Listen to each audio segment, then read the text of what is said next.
Assalamualaikum warahmatullahi wabarakatuh. Perkenalkan, nama saya Alma Farah Syarani dengan NPM 241105050728, Prodi PGMI semester 3. Oh iya, sebelumnya saya membuat video ini untuk memenuhi syarat UTS Matkul Ulumul Hadis. Nah, teman-teman, tahu nggak sih, ternyata yang bisa kita kritik itu bukan hanya sekedar perbuatan manusia saja, tetapi di dalam hadis juga bisa loh dikritik. Nah, kali ini saya akan membahas topik mengenai kritik matan, syadz, dan ilat. Nah, sebelum kita mulai materi, aku mau nanya dulu nih sebelumnya sama kalian. Kalian tahu nggak sih apa yang dimaksud dengan syadz? Ayo, yuk yang belum tahu simak video aku ya. Syadz dalam ilmu hadis yang berarti riwayat seseorang perawi yang terpercaya atau yang thikoh, tetapi isinya itu menyelisih riwayat perawi yang lebih kuat darinya. Jadi makna syadz sini yang berarti ganjil atau menyelisihi atau yang tidak sejalan dengan riwayat yang lebih kuat. Jadi misalnya nih, ada riwayat A meriwayatkan hadis, tetapi isinya ini ganjil, beda dengan riwayat yang lebih kuat lagi dengan perawi A ini. Jadi di atas perawi sikoh tuh masih ada lagi perawi yang lebih sikoh lagi. Nah, isinya itu ternyata ada yang ganjil atau beda dengan riwayat yang lebih kuatnya lagi. Di sini saya akan memberikan contoh tentang hadis syadz yang diriwayatkan oleh Abdul Wahid bin Ziyad dari Al-Amashi, dari Amr bin Murrah, dari Abdurrahman bin Abi Layla, dari Ka'ab bin Ujrah, dari Nabi Muhammad SAW bersabda, membasuh kedua kaki adalah bagian dalam dan mengusap kepala merupakan bagian luar. Nah, lafaz hadis ini mengindikasikan bahwa hadis ini tuh tertuju pada perintah tentang mengusap bagian luar kepala. Nah, riwayat yang lebih kuatnya lagi yaitu menjelaskan bahwa riwayat ini datang dari banyak perawi yang thikoh seperti Sufyan Ats-Tsauri, Syu'bah, dan lain-lainnya, yang juga dari jalur Al-A'mashi dan seterusnya. Namun, mereka meriwayatkan hadis tersebut hanya sebagai perbuatan atau fi'liyah Nabi, bukan perkataan. Mereka meriwayatkan bahwa Nabi SAW berwudu dan mengusap kepala beliau. Nah, redaksi ini bersifat deskriptif perbuatan, bukan instruksi maupun perkataan ataupun perintah. Jadi, dari kedua hadis tersebut menjelaskan bahwa hadis yang pertama itu mengandung syadz, yang berarti di situ sudah tertera jelas bahwa Nabi Muhammad SAW bersabda, yang artinya beliau itu mengucapkan perkataan tentang membasuh kaki adalah bagian dalam dan mengusap kepala adalah bagian luar.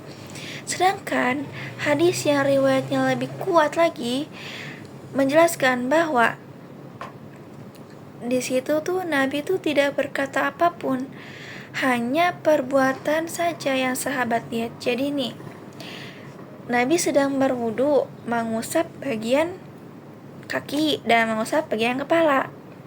Nah, sahabat melihat perbuatan Nabi atau fi'liyah, lalu diriwayatkanlah.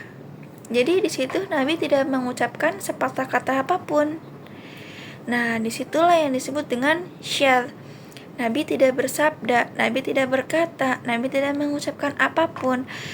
Yang sahabat lihat, Nabi hanyalah melakukan wudu, hanya perbuatan saja, tanpa mengucapkan apapun.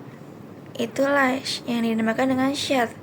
Atau analogi lainnya nih, kita sebagai mahasiswa pasti sudah terbiasa dengan yang namanya dadakan. Contohnya di grup kelas kita, ada teman kita nih 10 orang, info ini di grup nih malam-malamnya bahwa besok itu ada briefing pada jam 8 pagi di aula. Yang 10 orang ini, teman kita ini orangnya tuh up to date banget nih, dan teliti juga dalam menyampaikan informasi. Dan 10 orang ini juga orangnya pintar, jujur, tidak suka berbohong. Lalu ada satu teman kita nih yang menginfokan terkait briefing juga nih, sama nih infonya nih. Dia kirim nih di chat di grup, briefingnya bukan jam 8 tetapi jam 10 di lab komputer. Nah, coba kalau kalian ada teman kalian 10 orang nih, suruh kalian briefing jam 8, kumpul di aula. Terus ada teman kalian 1 orang nih, kumpullah jam 10 bukan jam 8. Nah, kumpulnya di lab komputer. Nah, kalian pasti lebih memilih yang banyak, yang 10 teman kalian itu. Pasti kalian akan mengikuti dan lebih percaya pada 10 orang itu atau 10 teman itu. Jadi, syaratnya itu terletak pada yang 1 orang ini. 1 orang ini sama-sama infoin yang sama nih tentang briefing. Tetapi, isi yang ia sampaikan, info yang ia sampaikan di grup kelas itu berbeda. Aneh. Isinya tuh aneh, beda dengan 10 orang yang tadi itu. Tapi salah nggak 1 orang ini? Nggak salah. Bisa jadi yang 1 orang ini dia kurang teliti dalam menerima informasi, atau dia tipe, atau dia kurang memahami kalimat-kalimat informasi yang dia terima. Ada lagi contoh lainnya, seperti membuat teh manis. Kalian buat teh manis nih. Membuat teh manis biasanya kan menggunakan gula pasir kan, tetapi kalian membuatnya itu menggunakan gula aren atau gula Jawa. Itu kan sesuatu yang aneh, yang janggal, yang ganjil. Karena pada umumnya, pada kebanyakan orang, membuat teh manis itu yang menggunakan gula pasir. Ya biasa-biasa aja, ya enak-enak aja. Tetapi kalian membuat teh manis malah menggunakan gula aren. Nah, itulah titik syadnya. Terletak syadnya itu di gula arennya. Salah nggak tapi?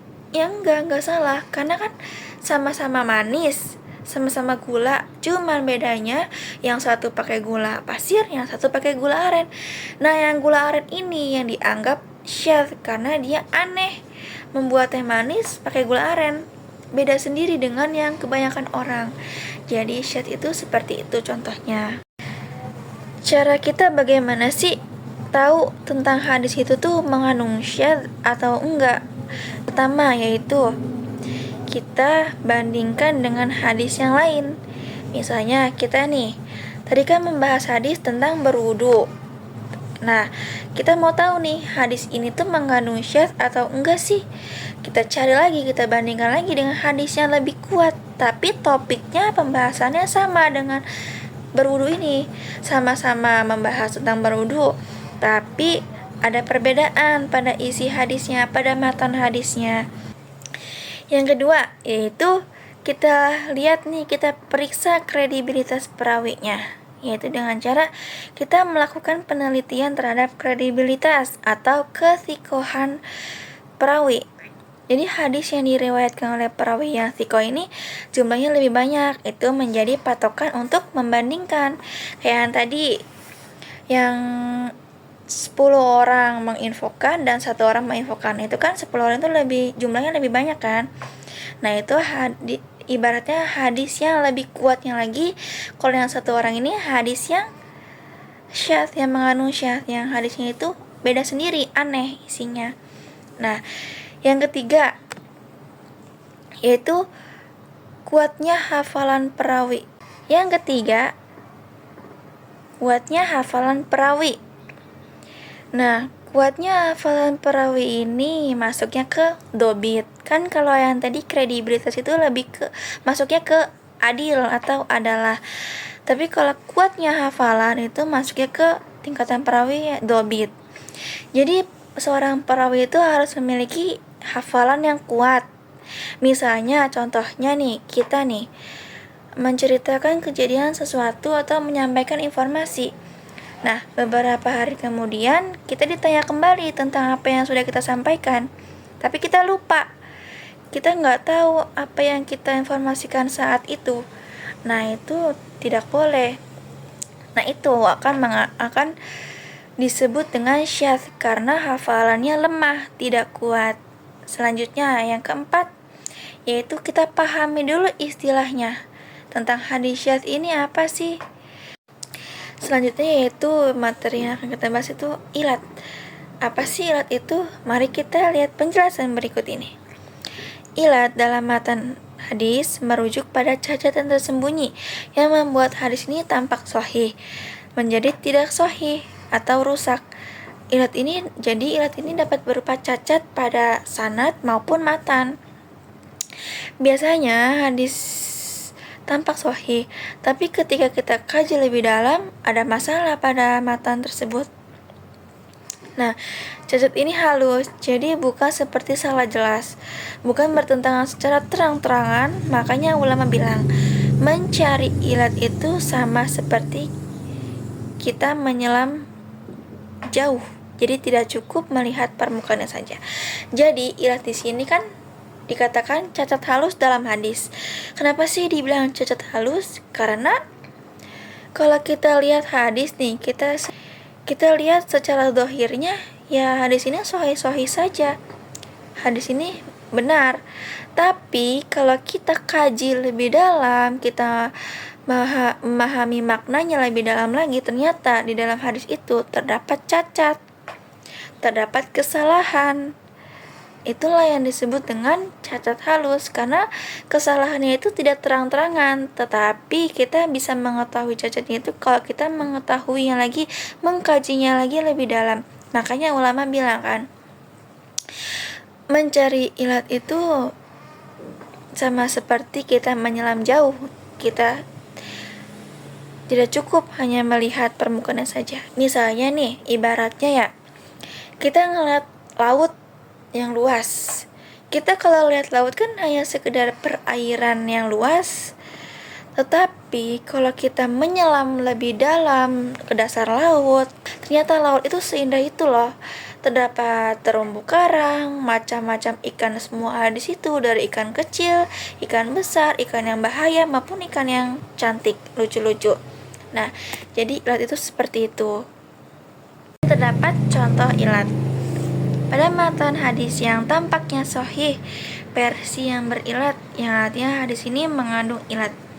Sebagian riwayat dari jalur sanad yang perawi dianggap thiqah atau terpercaya berbunyi, Bismillahirrahmanirrahim, siyamu yaumi Asyura yukafaru sanah madiyah wa yaum arafah sanah mustaqbalah. Yang artinya, puasa hari Asyura menghapus dosa setahun yang lalu, dan puasa hari Arafah akan menghapus dosa 1 tahun yang akan datang. Nah, lanjut, hadis yang lebih kuatnya lagi, yang tidak mengandung ilat, yaitu hadis yang berbunyi, Bismillahirrahmanirrahim, siyamu yaum Arafah yukafar sanataini wa siyamu yaum Asyura yukafar sanah. Yang artinya, puasa hari Arafah itu menghapus dosa 2 tahun yang lalu dan yang akan datang. Dan puasa hari Asyura akan menghapus dosa 1 tahun. Di sini jelas mengandung ilat hadis yang pertama ini. Nah, teks yang ditinggalkan atau hadis yang dianggap berilat, puasa hari Asyura menghapus dosa 1 tahun yang lalu, dan puasa hari Arafah menghapus dosa 1 tahun yang akan datang. Jadi maksud ilat di sini yaitu para ahli hadis menemukan bahwa perawi meskipun dikatakan thiqah, keliru dalam menyusun kalimatnya. Harusnya itu kan puasa Arafah itu kan lebih utama dibandingkan puasa Asyura. Tetapi dalam hadis tersebut jelas bahwa yang disebut duluan itu puasa Asyura, dan keutamaannya itu juga lebih besar puasa Asyura dibandingkan puasa Arafah. Sedangkan hadis yang lebih kuat lagi, teks ini lebih logis karena secara syariat puasa Arafah itu lebih utama dan lebih tinggi, disebutkan pertama dan memiliki ganjaran yang lebih besar 2 tahun. Teks ini dikonfirmasi oleh mayoritas riwayat yang kuat. Jadi nih, kan ada 2 hadis nih. Yang pertama hadis yang mengandung ilat, yang berilat. Jadi dalam hadis ini yang disebutkan itu puasa Asyura dulu, dan ganjarannya pun lebih besar puasa Asyura dibandingkan puasa Arafah. Itu ada kekeliruan dalam hadis tersebut. Ada penukaran teks atau kata yang tertukar. Nah, itulah yang disebut dengan ilat, cacat. Sedangkan hadis yang lebih kuatnya lagi menyebutkan bahwa puasa Arafah itu secara syariat itu lebih utama dan ganjarannya itu lebih besar. Makanya di sini di hadis yang lebih sahih, yang lebih kuatnya tertera jelas bahwa puasa Arafah itu lebih utama diucapkan dibanding puasa Asyura. Jadi kesimpulan dari ilat di sini bukan berarti hadis ini bohong.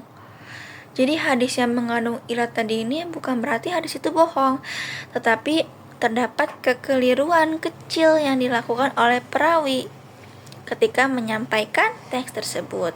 Tetapi ilat ini bisa dibilang salah hadisnya. Ibaratnya dalam analogi sehari-hari, kita nih ada motor ini cacat, berarti artinya motor ini terdapat kesalahan pada motornya. Nah, berarti cacat ini, ilat ini disebut salah. Lanjut, pembahasan selanjutnya itu adalah tanda-tanda ilat. Yang pertama, bertentangan dengan ayat Al-Quran yang jelas, karena sunnah tidak mungkin berlawanan dengan wahyu. Yang kedua, bertentangan dengan hadis sahih yang lebih kuat, kayak seperti hadis yang tadi contohnya. Hadis yang mengandung ilat dan hadis yang lebih kuat itu bertentangan hadisnya. Tapi pertentangannya itu halus, tidak langsung terlihat, tidak langsung tampak zahirnya. Tapi kita kaji dulu, kita mengetahui, kita kaji dulu, baru kita tahu nih ada ilatnya. Yang ketiga, mengandung makna yang tidak sesuai dengan akal sehat yang lurus, tapi bukan berarti menolak hadis yang logikanya bebas. Yang keempat, ada tambahan lafaz yang tidak ada pada riwayat lain. Tambahan ini sering disebut ziyadah, bisa sahih atau bisa ilat. Nah, cara kita mengetahui hadis itu mengandung ilat atau tidaknya, yang pertama yaitu bandingkan dengan Al-Quran. Yang kedua, bandingkan dengan hadis sahih yang lebih kuat. Yang ketiga, kita lihat dulu nih apakah hadisnya itu isinya tidak sejalan dengan kaidah syariat. Yang keempat, periksanya dulu apakah ada tambahan lafaz atau ada pengulangan atau ada pertukaran lafaz. Nah, yang kelima, rujuk penilaian ulama ahli ilal atau wajib. Jadi, perbedaan antara syadz dan ilat, kalau syadz itu hadis yang menerangkan isinya itu aneh.